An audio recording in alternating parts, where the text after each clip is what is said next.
morning, Helios harnessed his winged horses, unleashed his golden chariot, and set out across the sky. As the sun god transformed the rosy dawn into the golden blooms of day, he thought of those far below. Years ago, he fell in love with a water nymph named Clymene. Together they had 7 daughters and 1 son named Phaeton.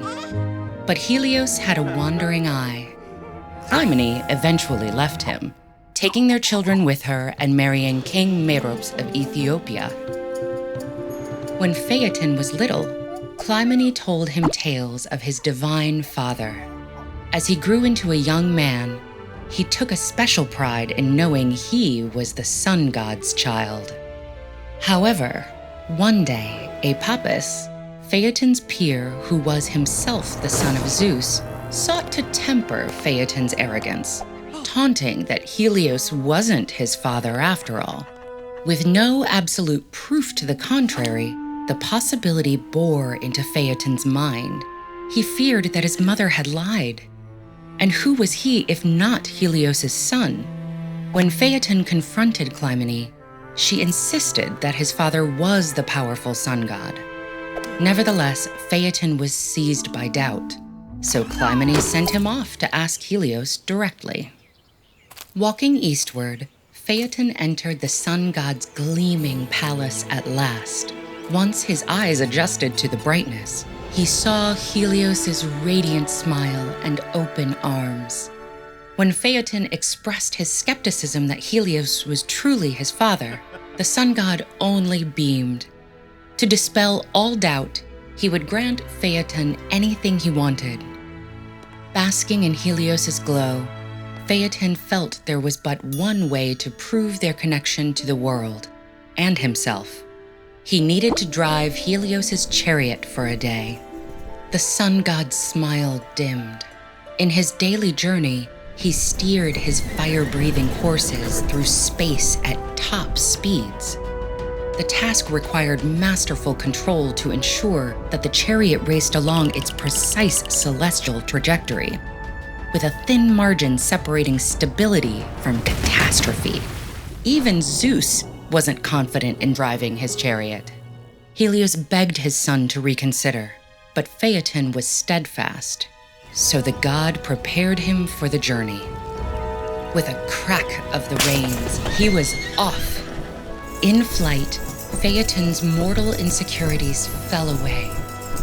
But soon, the reins slackened in his hands.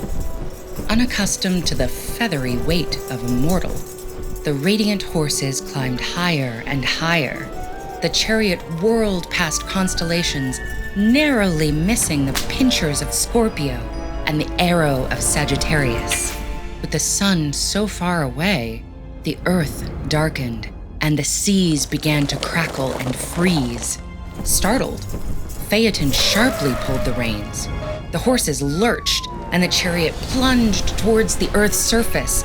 Lakes boiled and forests burned as Phaeton struggled to pull the chariot up, leaving deserts in his wake. Back on Mount Olympus, the gods were panicking.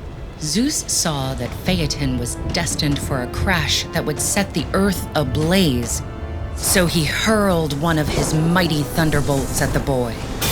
The horses tore away, leaving Phaeton suspended in the heavens for just one moment before he plummeted to the earth, into the river Eridanus, never to resurface.